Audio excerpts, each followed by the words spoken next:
अगर आप जुडिशरी या यूजीसी नेट लॉ की तैयारी कर रहे हैं तो एक बेसिक सवाल हमेशा पूछा जाता है, हिंदू लॉ क्या है और हिंदू किसे माना जाता है। और इंटरेस्टिंग बात यह है कि लॉ के अनुसार सिर्फ हिंदू ही नहीं बल्कि बुद्धिस्ट, जैन और सिख भी हिंदू लॉ के अंडर आते हैं। ऐसा क्यों होता है जानते हैं आज की इस वीडियो में। तो चलिए स्टार्ट करते हैं। सबसे पहले जानते हैं what is Hindu law. Hindu law क्या है? हिंदू लॉ एक पर्सनल लॉ है जो हिंदुओं के फैमिली मैटर को रेगुलेट करता है, जैसे marriage, divorce, adoption, maintenance, guardianship, succession यानी इनहेरिटेंस। आज के समय में Hindu law mainly statutory law के द्वारा ही गवर्न होता है। इनमें सबसे इम्पॉर्टेंट एक्ट हैं Hindu marriage act 1955, Hindu succession act 1956, Hindu adoption and maintenance act 1956, Hindu minority and guardianship act 1956। इन चारों एक्ट को कलेक्टिवली हिंदू कोड बिल भी कहा जाता है। अब जानते हैं who is a Hindu. Hindu किसे माना जाता है? हिंदू वर्ड डिफाइन है section 2 of Hindu marriage act 1955 में। सेक्शन 2 में हिंदूज़ को 3 मेन कैटेगरी में डिवाइड किया गया है, जिसमें सबसे पहले आता है रिलीजियस बेस पे। जो व्यक्ति हिंदू, बुद्धिस्ट, जैन या सिख धर्म को फॉलो करता है उसे हिंदू माना जाएगा। यानी कि जो व्यक्ति हिंदू, बुद्धिस्ट, जैन और सिख धर्म को फॉलो करता है वही ही हिंदू है। सेकंड नंबर पे दी है हमें negative definition.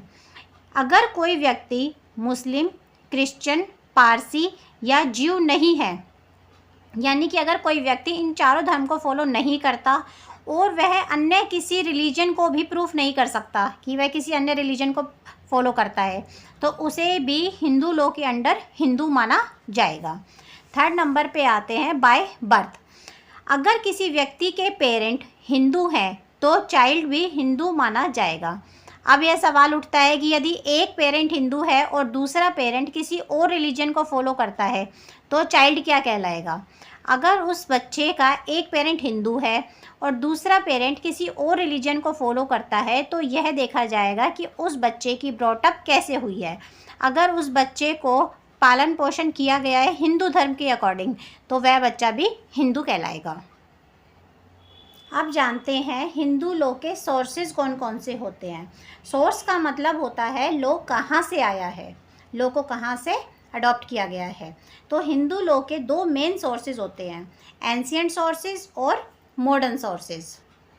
Ancient sources means ancient Hindu law mainly religious text और कस्टम से डेवलप हुआ है। इसमें प्रमुख है श्रुति जैसे वेदास, स्मृति जैसे मनुस्मृति, यज्ञवल्क्य, कस्टम और यूसेज जो रूल सोसाइटी की प्रैक्टिस से डेवलप हुए हैं, यानी कि जिन रूल्स को सोसाइटी के द्वारा फॉलो किया जाता है उसको हम कस्टम और यूसेज कहते हैं। दूसरे हैं मॉडर्न सोर्सेज। मॉडर्न टाइप में हिंदू लॉ मेनली इन्हीं सोर्सेज से डेवलप होता है, जैसे जुडिशियल प्रेसिडेंट, कोर्ट के डिसीजन को जुडिशियल प्रेसिडेंट कहते हैं। लेजिस्लेशन, पार्लियामेंट के द्वारा जो लॉ बनाए जाते हैं उसको लेजिस्लेशन कहा जाता है। Equity, justice and good conscience, जब डिसीजन इक्विटी के बेस पे लिए जाते हैं तो उसको equity, justice and good conscience कहा जाता है। तो आज हमने 3 टॉपिक पढ़े, हिंदू लॉ क्या है, हिंदू कौन है और हिंदू लॉ के सोर्सेज क्या क्या हैं। अगर आप जुडिशरी या यूजीसी नेट लॉ की तैयारी कर रहे हैं तो हिंदू लॉ की सीरीज़ को ज़रूर फॉलो करें।